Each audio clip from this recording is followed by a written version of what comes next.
Mesdames et messieurs, bienvenue sur TPT+, ensemble partageant l'information. Au sommaire de ce journal, la COP30 se tient actuellement à Belém au Brésil et le président de la République, Denis Sassou Nguesso, a fait un discours lors de ce sommet où il rappelle les principaux enjeux de la COP30.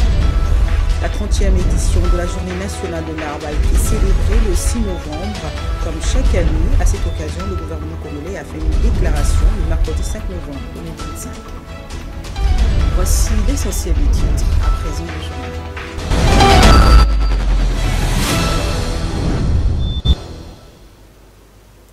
Merci de choisir TPT+, pour vous informer ouvrant ce journal.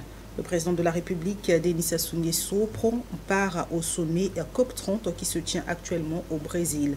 Prenant la parole lors de ce sommet, le chef de l'État congolais a rappelé les principaux enjeux du sommet COP30. Suivez.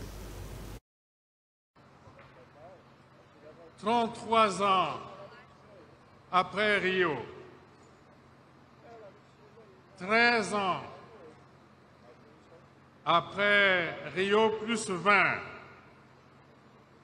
et 10 ans après l'accord de Paris, la COP30 qui se tient après celle de Bakou en 2024 se focalise sur des thèmes bien connus. Je me dois de rappeler qu'en 1992, j'avais pris part à l'historique sommet de la Terre à Rio de Janeiro. Les principaux enjeux de cette rencontre portaient entre autres sur le développement durable et la lutte contre les changements climatiques. Nous y sommes. La préservation des forêts, des tourbières et des ressources en eau. La coopération et le financement en matière d'environnement. Et aujourd'hui, 10 ans après les accords de Paris de 2015, force est de relever le fossé béant entre les ambitions proclamées et la grande insuffisance des efforts réalisés, sinon la quasi-impuissance du monde entier face au dérèglement climatique. Poursuivant son propos, le président de la République, Denis Sassou Nguesso, n'est pas passé par 4 chemins pour rappeler à l'auditoire et au monde entier le rôle que joue le Congo dans la lutte contre le changement climatique. Suivez. Monsieur le Président, Mesdames, Messieurs, depuis plus de 4 décennies, mon pays, la République du Congo, porte en toute responsabilité sa contribution à la dynamique globale de lutte contre les changements climatiques. Le Congo dispose aujourd'hui de plus de 4 millions d'hectares d'aires protégées, soit 13,5% du territoire national. L'aménagement des concessions attribuées aux projets de développement est devenu, depuis plus de 3 décennies, une exigence légale. Plus de 9 millions d'hectares sont aménagés et plus de 3 millions en cours d'aménagement, la moitié étant déjà certifiée selon les normes internationales. Ces espaces abritent les plus vastes tourbières tropicales au monde, et sont des régulateurs climatiques essentiels. À travers la Journée nationale de l'arbre, le programme national d'afforestation et de reboisement, le Fonds bleu pour le bassin du Congo, l'aménagement forestier durable et la certification des forêts en zone tropicale humide, le Congo continue de démontrer sa ferme volonté de contribuer à la lutte contre les changements climatiques. Le président de la République, Denis Sassou Nguesso, a aussi loué l'initiative du Brésil de créer les fonds pour la préservation des forêts tropicales face à la crise de la déforestation tropicale. Il encourage, pour ainsi dire, l'apport de son homologue brésilien, lui, Ignacio Lula da Silva, dans cette lutte. On l'écoute. Sous l'impulsion de mon pays,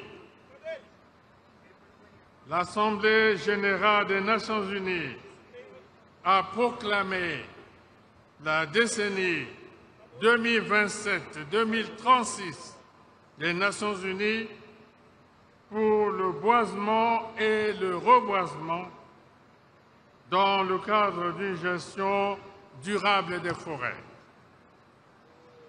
C'est pourquoi j'encourage l'initiative du Brésil de créer le Fonds pour la préservation des forêts tropicales face à la crise de la déforestation tropicale.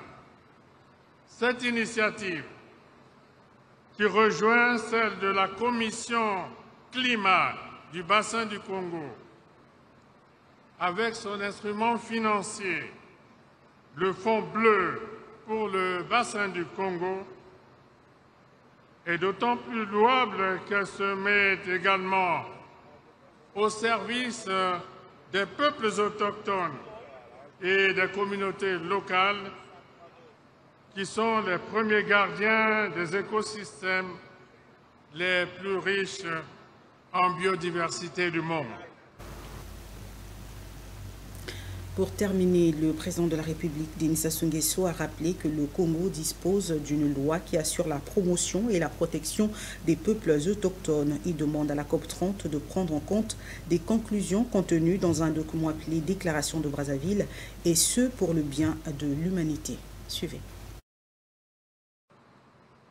Mon pays, qui dispose d'une loi qui assure la promotion et la protection des peuples autochtones, a abrité il y a peu le premier congrès mondial des peuples autochtones des 3 bassins forestiers tropicaux, l'Amazonie, le Congo et le Bornéo-Mékong.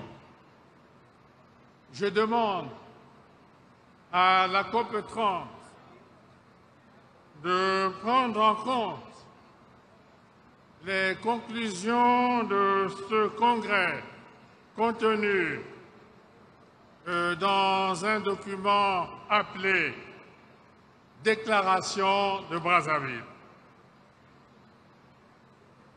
Une mise en œuvre en synergie de toutes ces initiatives ne pourra avoir que d'heureux effets pour le bien de l'humanité. Enfin,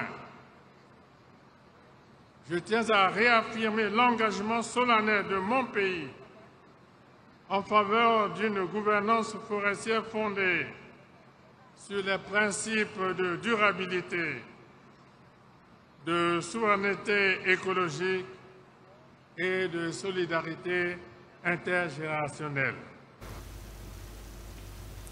Tout à fait autre chose à présent. La 39e édition de la Journée nationale de l'arbre, instituée chaque 6 novembre depuis 1984, est une nouvelle occasion de procéder au planting d'arbres où que l'on se trouve. Pour ce faire, je vous propose de suivre la déclaration du gouvernement à propos de cette journée. Chers compatriotes, Depuis 41 années, vous ne cessez de vous mobiliser pour célébrer la Journée nationale de l'arbre qui n'a cessé d'enraciner dans notre conscience collective l'amour du vert, la responsabilité envers la terre et la fierté d'un héritage commun. Cet acte civique, initié par la vision éclairée de son Excellence, Monsieur le Président de la République, chef de l'État, demeure un pilier de notre engagement national pour le développement durable de nos écosystèmes forestiers. Demain encore, 6 novembre 2025, je vous invite à planter chacun un arbre forestier ou fruitier pour célébrer sur toute l'étendue du territoire national la 39e édition de la Journée nationale de l'arbre sous le thème « Un arbre, une forêt, une plantation pour un Congo florissant pendant la décennie des Nations Unies pour le boisement et reboisement ». Cette année, la célébration du 6 novembre coïncide avec l'ouverture à Belém, au cœur de l'Amazonie, du sommet des chefs d'État et de gouvernement dans le cadre de la COP 30. Fidèle à sa vision et à son engagement, Son Excellence M. Denis Sassou Nguesso, président de la République, chef de l'État, a tenu à accomplir son devoir civique en plantant un arbre à Oyo le 2 novembre avant de s'envoler pour le sommet. Planter un arbre, c'est s'aimer la vie et prolonger l'espérance. Disait Denis Sassou Nguesso, cette parole résonne encore aujourd'hui comme une boussole pour notre génération et celle à venir.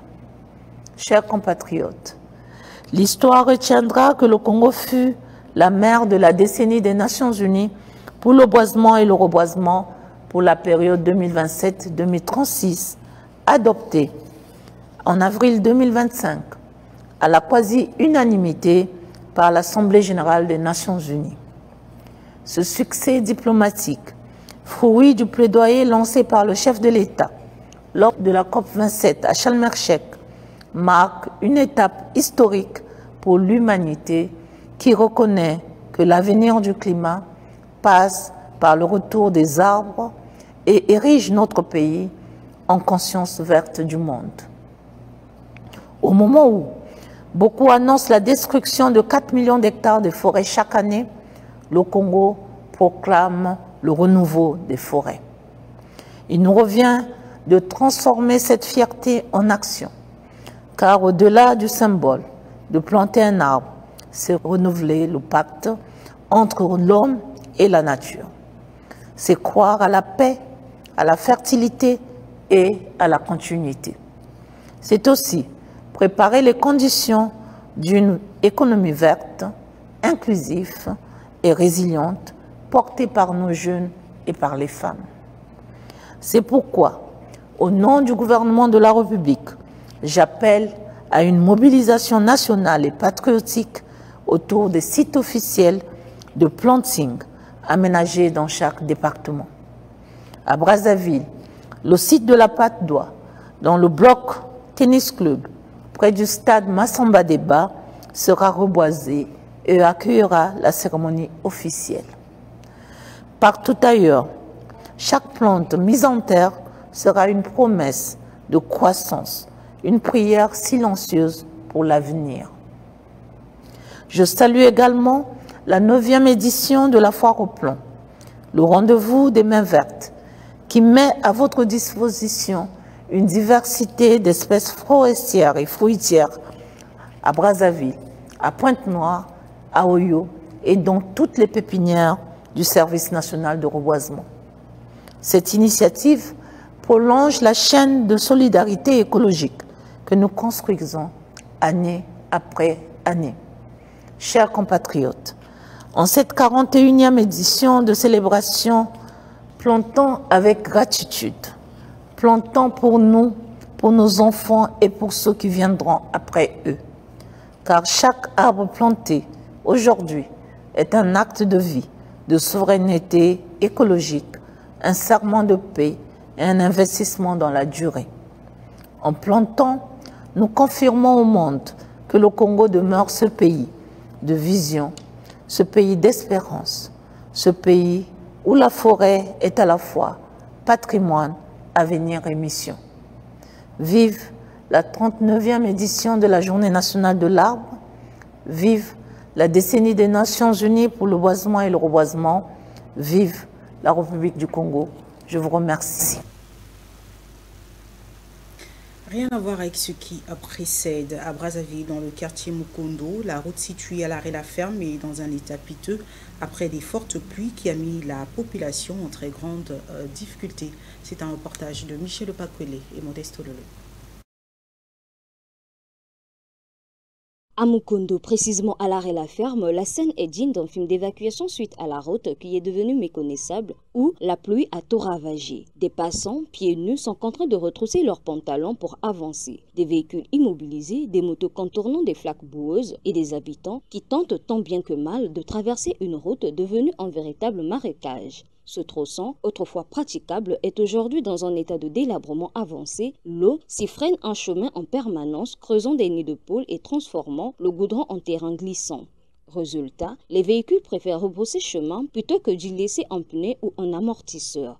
Les piétons, eux, payent le prix fort. Pour franchir les zones inondées, certains déboursent 200 à 300 francs CFA pour être transportés au dos, tandis que les taximotos, profitant de la détresse ambiante, montent leurs tarifs jusqu'à 500 francs CFA juste pour la traversée de cette zone. Ce qui devrait être une simple route de déserte est devenu un obstacle permanent, symbole d'un abandon flagrant des autorités locales. Malgré les plaintes répétées des riverains, aucune mesure concrète n'a encore été prise. Les habitants de Mukondo en appellent une fois de plus à la responsabilité des pouvoirs publics. Combien de temps faudrait-il encore endurer cette misère routière avant qu'une solution durable ne voie le jour ? Le lundi 3 novembre 2025, le préfet du département du Niari, Micheline Ngessemi, a convié tous les corps constitués de son département à prendre part à la levée des couleurs nationales afin de mettre en application le circulaire numéro 0077-MID-CAB datant du 24 février 2012 du ministère de l'Intérieur et de la décentralisation sur la réhabilitation de la levée du drapeau national. Josephat Dekous pour ce reportage. Note circulaire à l'attention des animateurs des structures relevant du ministère de l'Intérieur et de la décentralisation. Objet, réhabilitation de la levée du drapeau national dans les administrations. Le gouvernement de la République a instruit sur la réhabilitation de la levée du drapeau national dans les administrations. Ainsi, je vous invite à bien vouloir faire procéder par vos administrations respectives à la levée régulière du drapeau national qui est un symbole de souveraineté et de dignité de notre pays. C'est suite à cette note circulaire du ministère de l'Intérieur et de la décentralisation datant de 2012 que Micheline Ngessemi, préfet du département du Niari, a convié tous les corps constitués de son département à la levée de couleurs ce lundi matin à partir de 8 h afin de réhabiliter cette note circulaire et donner l'impulsion aux administrations sous tutelle à suivre le pas. Lors de sa descente dans les administrations sous tutelle de la ville de Dolisie, Micheline Ngessemi a constaté ce qui suit. Partout, nous devons voir le drapeau flotter désormais. Le drapeau congolais, le symbole de la République. Je venais là de faire les descentes dans quelques administrations. J'ai constaté que dans d'autres administrations, il n'y avait même pas de mât. Là où il y a le mât, il n'y a pas de drapeau. C'est tout juste au centre-ville même. À un grand rond-point, il n'y a aucun drapeau. Les couleurs de la nation ne flottent nulle part. Et donc je me suis dit, ils ne le font pas peut-être parce que la préfecture n'a pas emboîté le pas. J'ai jugé opportun, ce premier lundi du mois de novembre, le faire ici pour que vous copiez. J'ai dit à ces services que j'ai visités que désormais, il faut que le drapeau flotte. Pour les mâts qui sont collés tout juste vers les bâtiments, qu'on les déplace, qu'on les met à un centre pour que tout au cours de la levée des couleurs soit comme un cercle et on lève le drapeau, on chante l'hymne de la République. C'est là qu'on sentira que l'État est partout. Vraiment, c'est le constat. Même dans les villages, on va relayer l'information au sous-préfet qu'ils reprennent à le faire. Constatant le mouvement de circulation des biens et personnes dans les rues pendant que la force publique entonnait l'hymne national lors de la levée des couleurs, Madame le préfet a demandé aux directeurs départementaux de la jeunesse et de l'instruction civique de faire leur travail. La direction de la jeunesse et de l'éducation civique, vous-même vous l'avez constaté comme moi, au moment où on est en train de lever les couleurs, non, il y a les Congolais qui passent, qui circulent, et les vélos, les voitures qui circulent, ceux qui sont à pied marchent. Non, vous avez beaucoup de travail à faire. Vous devez instruire, vous devez apprendre. Donc les 2 DD, je ne sais pas qui est chargé, c'est l'éducation civique, vous devez faire ce travail. Au cours de cette cérémonie, Micheline Ngessemi a informé les corps constitués de l'arrivée imminente à Dolisie du chef de l'État Denis Sassou Nguesso, dont le calendrier a été rendu public. Les gestionnaires de la ville, le maire central et les administrateurs maires des arrondissements ont été interpellés à ce sujet pour rendre la ville propre. Monsieur les administrateurs maires, vous allez me faire les plaques. Confectionne-moi les plaques. Nous allons regarder toutes les parcelles qui sont sales. On vient, on met la plaque, retour au lendemain. Et en ce moment, le monsieur qui va se présenter, la gendarmerie va lui flanquer une amende. En moins qu'on me dise que les textes là ont été abrogés. Si les textes là n'ont pas été abrogés, faites-moi ce que je vous demande. Étant donné que ce premier samedi du mois de novembre a coïncidé avec la fête de Toussaint, Madame le préfet du Niari a convié tous les corps constitués à une opération retroussant les manches le samedi prochain. Revenons à Pointe-Noire. La ville océane est confrontée à une occupation anarchique de ses avenues, entre autres par des commerçants et des véhicules défectueux. Une réalité qui met en difficulté les piétons qui sont obligés de marcher sur la chaussée au risque et péril de leur vie. Emmanuel Safouette et Esti Coleman. Dans les avenues de la ville océane, marcher librement sur un trottoir relève parfois de l'exploit. Entre les étals de vendeurs, les terrasses et les 2 roues stationnées illégalement, les piétons n'ont souvent d'autre choix que de marcher sur la chaussée au péril de leur sécurité, sinon plus de leur vie. Les principales victimes de cette occupation sont entre autres des personnes âgées, les personnes en situation de handicap, les enfants et les femmes enceintes qui doivent slalomer entre les obstacles. L'accessibilité universelle promise par les municipalités reste lettre morte dans de nombreux quartiers. Bien que des arrêtés municipaux existent pour réguler l'occupation de l'espace public, leur application reste sporadique. L'occupation anarchique des trottoirs n'est pas un phénomène marginal, elle révèle au contraire des tensions profondes sur l'usage de l'espace urbain entre besoins économiques, exigences de mobilité et droit à la ville pour tous. Si des solutions existent, leur application nécessite une volonté politique forte, mais aussi une prise de conscience collective.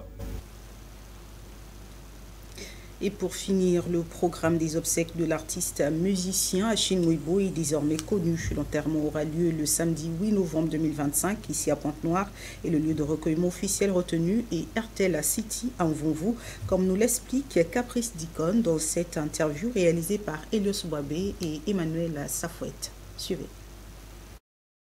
Avec les officiels, avec la famille, les fans, mélomanes et tous ceux qui ont connu Achille Mouibo, qui aimeraient bien venir rendre un dernier hommage à Achille Mouibo. Ça se passera le samedi, donc matin, déjà après la sortie du corps de la dépouille à la morgue municipale de Pointe-Noire. Directement, on va se déporter à RTL City pour le recueillement. Donc on aura un plateau, sinon un podium, sinon un espace qui est érigé pour rendre un vibrant hommage où on va remarquer le défilement des artistes pour rendre un hommage et puis les officiels.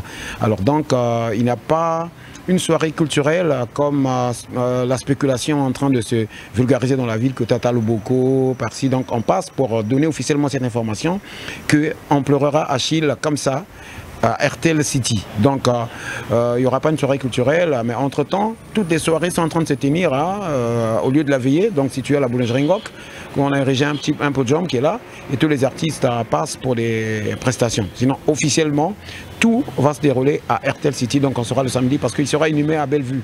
Donc la dépouille ne va plus aller à Doulizy, comme spécule, tout le monde demande, non, est-ce que ça va aller? Donc on vous apporte les précisions. On a été en discussion avec la famille et puis avec l'État. Donc je parle par là nos directeurs départementaux des arts et d'être et puis de BCDA. Ce qu'on demande aux mélomanes et aux fans de venir, nombreux pour faire un dernier adieu à Achille.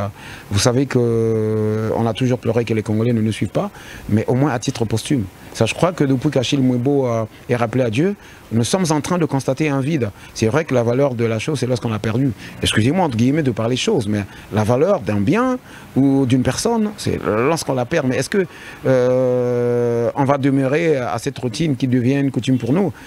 Je me dis que ça peut être ridicule. Et sur de bons exploits, bâtir sa renommée. Vous l'avez compris, c'est la fin de ce journal. Merci pour votre fidélité. Excellente suite sur toute la télévision plus la chaîne.